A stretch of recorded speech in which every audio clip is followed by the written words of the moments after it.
Hello, Aria here. This is my Hololive deck profile that I took at BSF 2023 teams. My team made third place. I was slot C. The Hololive deck I took this time was Miko, Sora, and Marin. So a Gold War standby and a gate deck. Going in the rundown though, I play essentially some of the standard package you see in Hololive at 0. Play Aqua, best card in the deck. I play Sora Brainstormer to work with the Sora 3-2. I play the Fubuki on death. Look at top 4 for level 1 to mill through the deck and hopefully find my level 1 combo. Choco drop salvage. My climax swapper of choice was the Luna. Another important piece that I played for the deck was a 0-0 Roboco to shuffle back 2 characters, usually shuffling back a 3-2 Sora so I can change into them. The Tech 0 I played that you can consider non-standard. I played the TD Okayu Reverser, the Clock Reverser. The other effect is that when she attacks, if you have one or less other characters, you mill top card of your deck, and if you mill a 0, you get to call it out. If I ever hit with the effect to call out a 0, almost every single 0 I hit was a usable card on field with an on-death effect that wasn't the Climax Swap or the Choco. Moving on to level 1, I played the 1-1 Pekra change level support that also has pay 2 tap heal. One of like my secondary standby targets if I already don't have a 2-1 Sora. I play 2 Roboco for the ditch character on play Rico effect. The on attack power came up more than the Rico effect actually. A lot of decks this time around, everyone was really big at level 1, and it was super imperative for me to get power to get 1 Miko reverse. I play 4 Miko. It's like one of the only 2 4s in the deck, which is standard. And I played a 2K counter. The new tech, I decided to take this event that I tried once but it failed. But this time around is probably one of my MVPs in the deck was the 1-0 Nene Reverser that also has a alarm effect beginning of main phase to pay 1, ditch 1, and refresh my deck. I resolved it 3 times in Swiss, and every time I did it in Swiss, I won the game. Sounds pretty good. Yeah, it's super important because I always refresh in a bad deck state. Either I canceled really early, which isn't bad, but then I had too much of a deck, and then I always drew an extra climax. So I would refresh into a deck when I had my Soras and a gold bar in hand, and it just felt too free.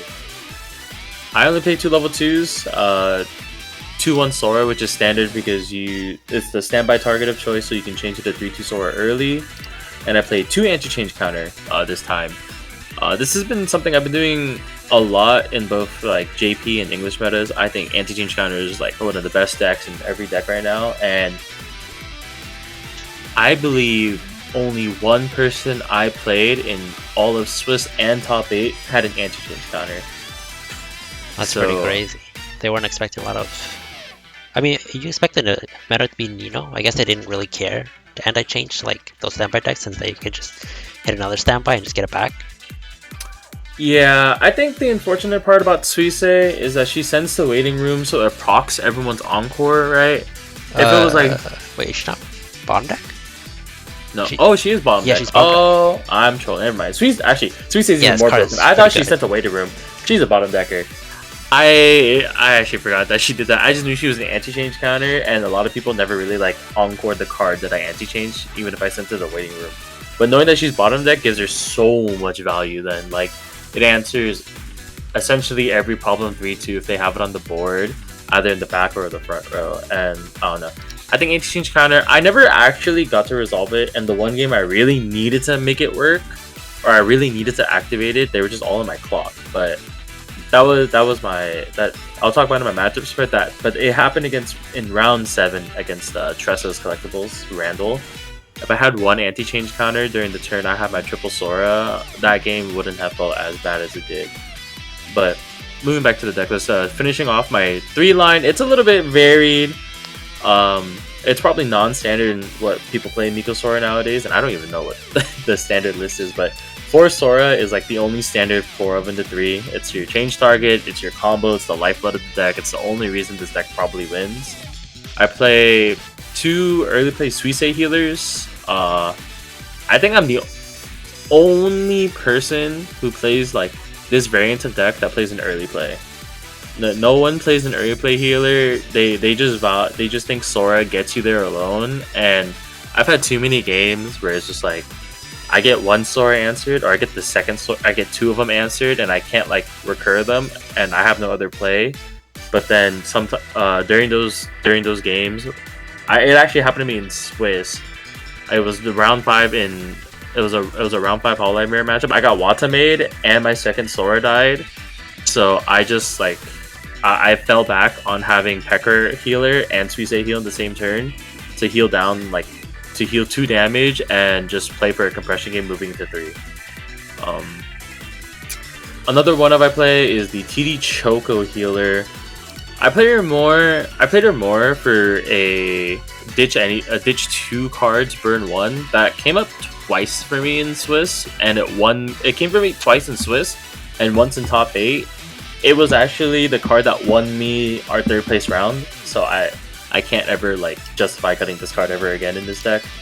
I play 1 IMA early play, not for the early play effect, not for the on play effect. She's just the best support target to standby out if I have her in the waiting room and I trigger a standby. And the outlier of the deck is me playing 3 copies of the 3-2 Marine finisher that everyone plays in Kana Marine and Korone Marine. The idea behind me playing 3 Marine for this deck is that sometimes, even if I get 3 turns back to back with Sora, I'll get into a game state where I have no way to finish the game other than vanilla swings, because this deck has no offensive power otherwise, and 3 attacks isn't enough, so I just wanted an alternate win con, and modding is, as everyone has seen like over the past year and a half now, the most cost-effective finisher in the game. Yep. You know, just ditch a character burn 2, it's just solid. My climax line, this is actually something that everyone who's asked me at BSF, they thought I was playing 3-3-2. I actually played 4 standby, 3 gold bar, and 1 door. The reasoning behind this is standby to me was the most important climax instead of the bar, because I always felt because triggering the bar always goes back to my hand. If I ever like needed to reset the bar with the climax swap, I'd always try to find myself to get into that situation of needing the bar, but I never thought I needed more than 2 Sora effects to play through any of my games and to win the games, and that essentially that fact was actually just true. I never needed more than 2 Soras to swing any game's momentum in my favor or to keep me ahead to the point where the vanilla swings did win me the game and Marine didn't. And then I only play 1 copy of the Marine door, which a lot of people asked me, they thought it was a scary thing, like what if I never find it, what if I don't know where it is. But this was a lot of the testing I did with the deck, and it kind of made me prove my mettle of, if I was gonna go for the modding, I always like paid attention to where it could be, to where if I stalked it, and like if I just needed to find it in the deck or not. And obviously Marine digs through cards in the deck. The Hakos also digs through 3 cards, potentially 6 in the deck, so I was always in a position to find it when I needed it, unless it was the absolutely last card in like a 20 card deck. Mm-hmm. Would you ever consider playing a second climax swap since you actually play bar and you only have 1 door? That's probably something I would consider now. If there's a card I would cut, I know I didn't mention it, but I did play a Mio 2K Punch. This card was probably the worst card the entire day.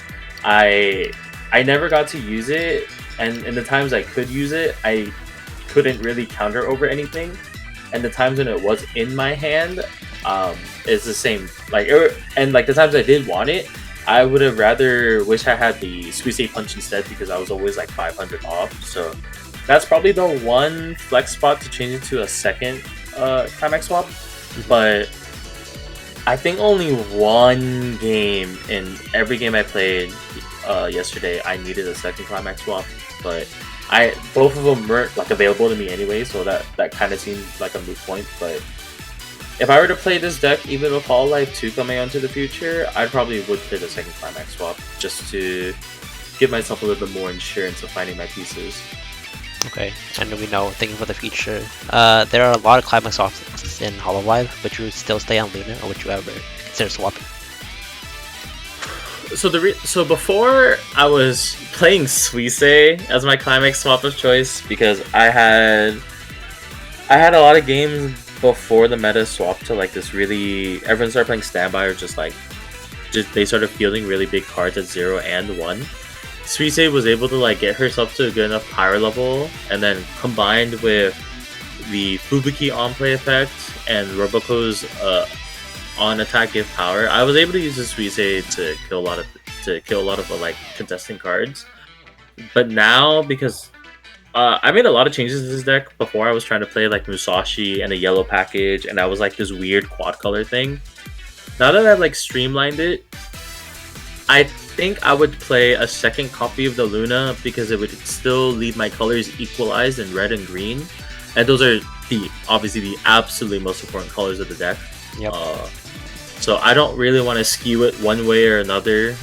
A lot of the times I use the Mio as my green target, so if I really need to, I could use the Luna as the green target if I don't need the Climax swap. So I don't think I'd change the color. I'd leave it green if needed to, yeah. And then unless there are other cards where I get to swap out like green for better red utility or I would have more green instead of red. Do we have a red Climax swap? Nene from the premium set. Oh, okay, yeah. Then I would talk to the Nene. I would equalize the colors. 2-5, yeah. So if anything, yeah, I liked my ratios. There's actually to me a perfect ratio. It was 21 green, 21 red, 8 blue. But every blue card I played was a counter, or Suisse is a null color, and I would stand by out the Pekra, and the last blue was Aqua. I wouldn't swap the Aqua for La Plus. It didn't really matter, but what did matter was sometimes having Aqua for blue to hard play the Pekra. That came up actually only once, so I have no reason to change it from that. Yeah, it's not you're playing yellow anyway, so there's no point. Yeah, and so that's the deck profile. Like I said, only one card I would change. Everything else about the deck throughout the day, I think it performed the way I wanted it to. The games I lost, all of the games that I lost felt very winnable with the way I played the deck, except against Randall's NTI deck. That was like the only 2 times I played against him, or the only times the deck did not want to play the way it was supposed to play. I very much imploded very hard. Okay, well, speaking of matchups, would you like to go over your matchups you had for that day? Yeah, so to quickly summarize, it was a 7-round day into a top 8 cut. 76 teams total, so a very good turnout. Round 1, I played a mirror match of Kanata Marin. I won my round 1 game. It was also a team win. It was a very close game for that one. It ended up coming down to the line where he needed to trigger 2 souls twice to find damage for lethal, and he did. Oh. And I like it. On his triple Marin turn against my triple Sora turn, we were both he was 3-1, I was 3-0, and instead of doing a 2-2-2 neg soul spread, I would do it's better against that line to do a -4, -2, and then on the attacks where I minus soul, he triggered 2 soul twice, and it found him a route to lethal that shouldn't have existed. So I was in a fresh deck, so I was able to cancel like on perfect cancels, fortunately, but it was definitely a nail biter at the end. My second round, kind of a gimme. I played against Umi Waifu. Oh man. Yeah, that one, that deck is really dated. I mean, it's also a waifu deck, and unfortunately, I got Sora out at 1, and then she never left the game. That's unfortunate. Yeah, and that's also another deck, by the way, that doesn't have an anti-change counter. Oh no, they do have an anti-change counter, but it's Nico. Yeah, someone level 0. Yeah, so in a all Umi waifu deck, like complete 50 card waifu deck, right? You can't fit this tech card. Yeah. I don't even know if the Kana Tamarian player played. No, he did play a Suisei, then he dropped it. I don't know why. Round 3 though, I played against 8 Standby Mushoku. Super standard. His choice was the 2-2 Gizlane, like every Mushoku player right now who's playing 8 Standby. Yeah. He was not playing the 2-1 Sylph counter though, which is gaining a lot of popularity in the Mushoku deck builder community of anyone who's playing green or splashing green. So I wasn't ever worried about the Sylph counter because Anki did it to me twice, and I learned that this counter really hurts. So I've started to play around it through power, and he never had an anti-change counter again. And I know Mushoku has one, so and since I know he never played it, I was super confident attacking at level 1 with triple Sora into his field. That was also my 3rd win of the day. Round 4, we played against a really interesting team comp, but the player I played against was 8-Door Fate. It was the Rin level 1 combo into Sakura Alter Icy Tail combo. Seems pretty standard. Yeah,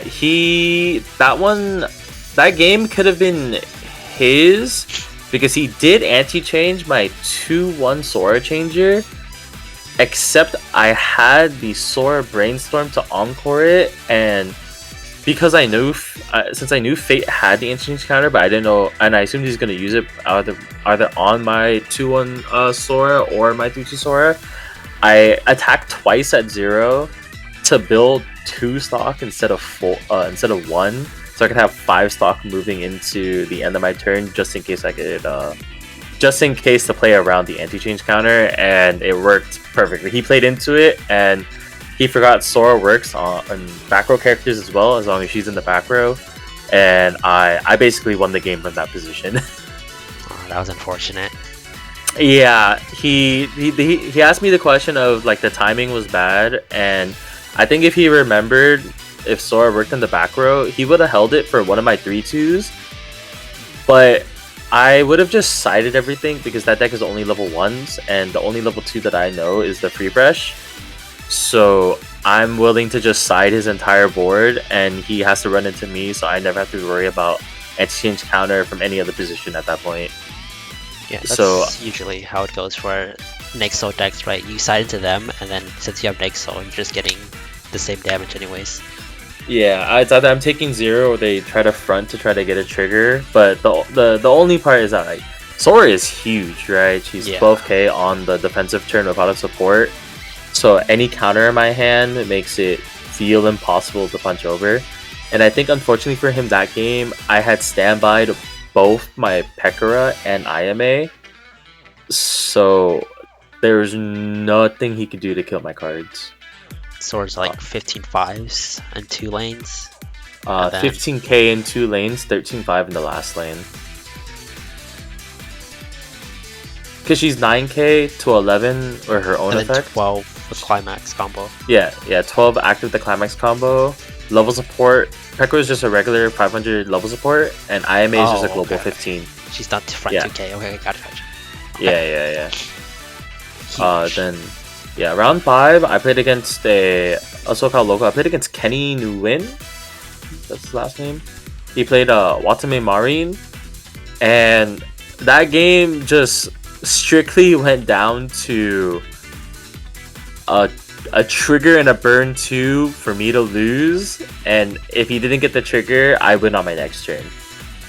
That was also the same game where he Watame one of my Soras, killed the other one, and I was left with a half broken board, but on my board was the Pekora, and then I just committed to playing Suisei early play into Pekora to stall out the game long enough to get into a favorable position until I just burned out to I died from 2-4 refreshing to 8.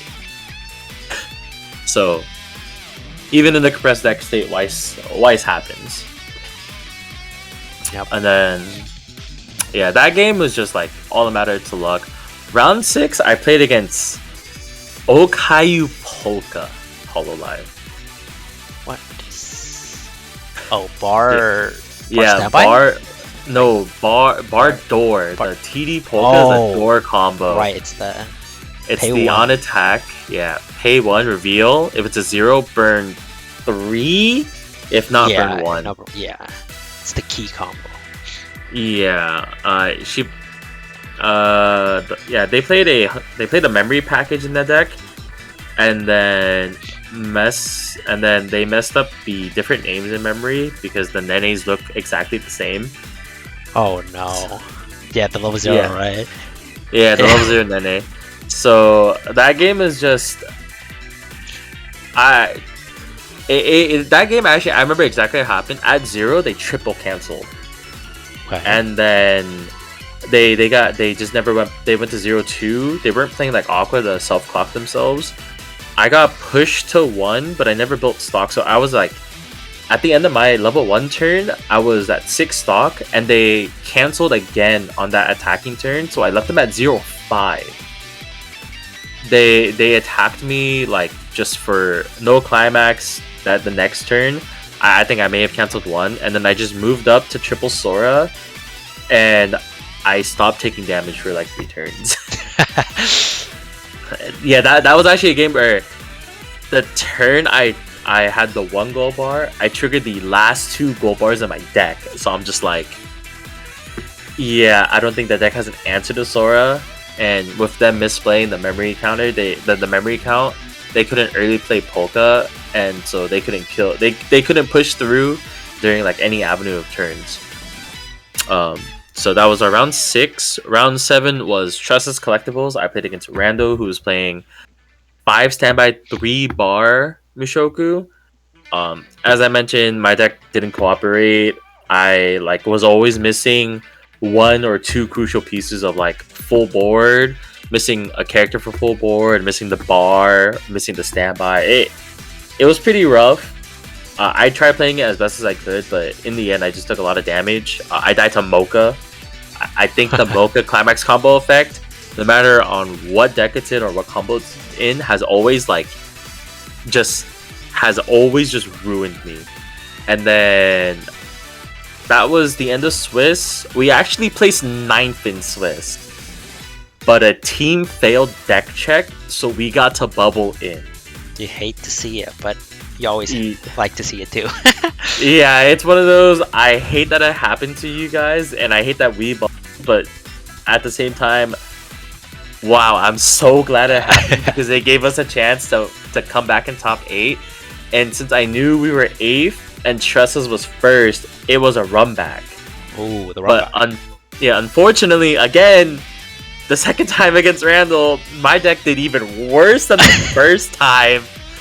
And I was just like, I don't even get to play the game. And even when I thought I got myself into a really good position, I knew Randall was playing stock swap.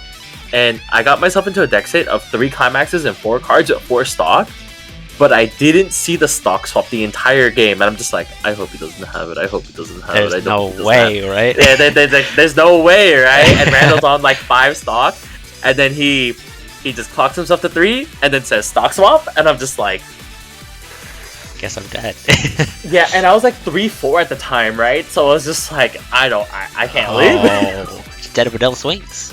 Yeah, I actually just died of Vanilla Swings. I thought I put myself in like the perfect position to live, and I'm just like, any card kills. Well, actually, he could have double mocha'd me, and it probably would have done the same effect, except I would have canceled 1 mocha attack. But stock swap was just like the nail in the coffin. Goodbye. Yeah, guaranteed. That was your top 4, right? Or that was our top. That was our top 8 match. Kenny. So their team. They'll probably post it up if you guys haven't watched it. But their team line was Hololive, Kanta Marine. Mike was playing Pants Choice Kaguya. Sounds spicy. Gotta wait for that one. Yeah, that deck list and the way Mike piloted it was absolutely amazing to watch. Of all the games I wish, like, if I wanted a recorded game, that top 8 match between Ankit and Mike was insane. I wish everyone can see that game. That game was amazing from start to finish. And then it was, like I said, and Randall and Mushoku. My team won out for me, and we got to push up to play in semifinals. The team that we played in semifinals was actually our Ontario top 8 run back. It was the team that won in Ontario. And then instead of me having on seat A, I played seat C against 8 standby Fujimi.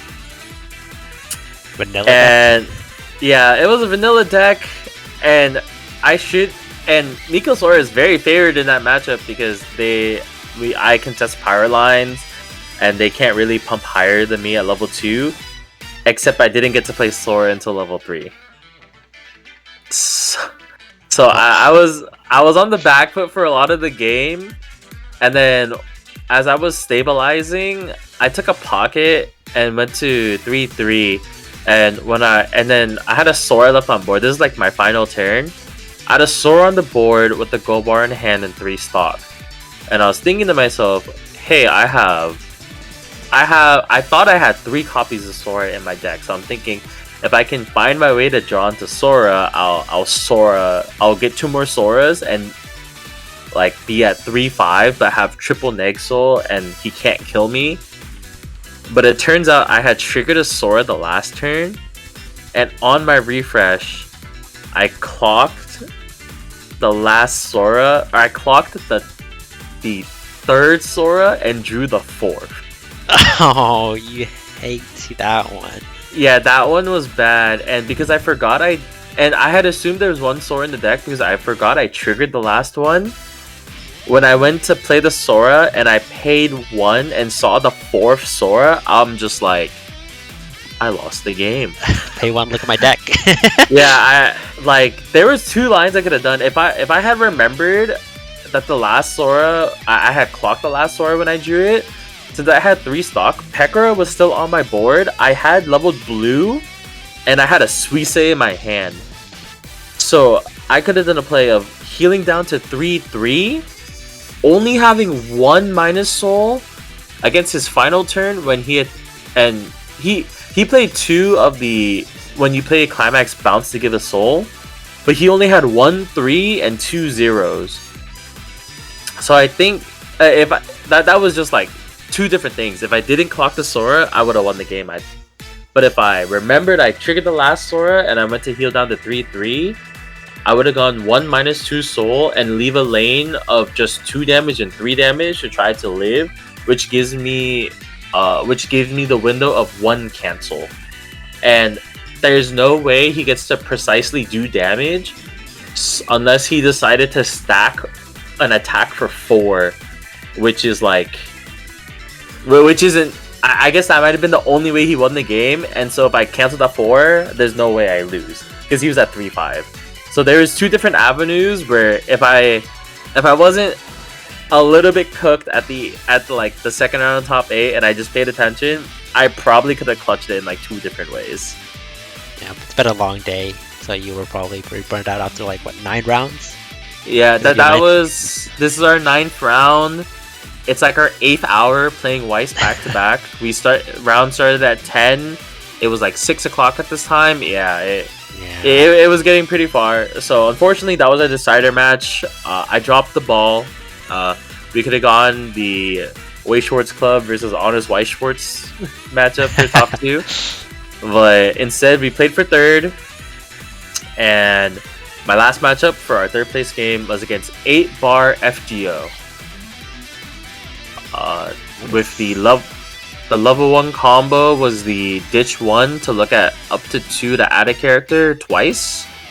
Okay. And the level 3 combo was the pay 2, ditch 2, clock kick, burn 2. Oh, it's on the Megumin combo, right? You rest? No. That's Gilgamesh. He played the other one where he gets if he has a marker, he has like 6,000 power. Okay, I've never heard that one. Yeah, that's in set 2. I think that's a Camelot combo. Okay. I can't remember his name, but it was definitely the level 3 bar combo, and the only reason I won that game is because I had pushed them into 3 and I was like really low, but then it turns out, and I thought it was an easy way for him to get the marker. He has to commit like a 3-card combo line or something to put the marker under the 3-2, because you have to play the 3-2 doesn't get the marker on his own. He has to play a 2-1 and it has to marker itself through like its own effect. Okay, that sounds It sounds rough, but he had a 2-1 support that has like tap this, pay 1, call the 2-1 from waiting room, right? So it basically like it cheats it out so you have another one. But he like wasted so much hand and stock to get the 2 markers that I let him kill my board, and then from then on I just believed in my deck state canceling, and I just slammed a bar 3 turns back to back, rushing in like 1 soul beaters to win the game. But that was also the final turn where I hit a brainstorm after clock drawing 2 climaxes, one of them being a bar again, and I found Choco. So I got to feel. I pushed up my Pekora. I played a 0. I got to play the Choco. The last 3 cards in my hand were 3 climaxes, and my opponent is at 3-4. So I played the Choco, and so playing the Choco, played the climax. I swung for 2, and he canceled the 2. So I swung the Choco Burn stuck, and he canceled, and because the Choco Burn stuck, I now put him in a double lethal range of me not needing to trigger from Zero. But he died for the Choco swing for 3 anyway. But like, Choco actually put me into position to double lethal instead of having to bank on the trigger for lethal if he canceled the Choco attack. Right. So yeah, but like, yeah, the Ditch 2 ping 1 was super important in that game specifically. But I had a lot of other games where if I had the Choco Burn, I could have resolved it. Like, I very much prefer having like really precise damage and like lots of instances, which is why I played the Modding. And this is the first time I've ever played this deck in like the last 8 months since I like concocted this list, that Modding never came up as a finisher this entire tournament. Which is crazy to me because last year when I played in another Spring Fest and I took this deck, Modding was super clutch in a lot of the games. And this was just the first time that I never really needed it. So, you know, even as a standard deck, the deck did what I needed to do. But I know that like Modding has won me games, so I would have never cut that out. What about the door trigger? Did I ever come up? Actually, yeah, I won a lot of games because I triggered the door, because one of the times I did it, it gave me the anti-change counter and my opponent like played around it, and the other time it actually got me. I salvaged the net. It was one of the games I wanted to. I salvaged the Nene free fresh, triple canceled, and then free fresh before I had to, and I free fresh with like 12 cards in my deck but 0 climaxes into a gold bar turn. That's pretty good. It was actually wild. So even if door combo never came up, playing the 1 of door over the 4th bar came up way more than I ever thought it would have, and I'm never mad I triggered that door trigger. That door trigger was like MVP clutch more than anything else next to the Nene. Door's a good trigger. But yeah, so I ended Swiss 5-2, and at the end of the top 8, my personal record was 6-4. Okay, pretty good record. Yep. Net positive, that's all that matters. Yeah, net positive. I think our team's overall ending record was 6-4, 7-3, 6-4. Onkit didn't drop a game in top 3. I'll probably let you know that in his own profile, but this is the 2nd year in a row I went with this team. The first time we got top 8, the second time we got 3rd. Next time we'll take home 1st for the Weiss Schwarz Club. Let's go. Alright. Well, thanks for your deck profile. Any last minute shoutouts before we end this? Man, just shoutouts to my teammate Kenny for owning the deck so I don't have to own this in English and Japanese at the same time, man. Yeah, the pain. Alright. Thanks for coming. Alright, good night everyone.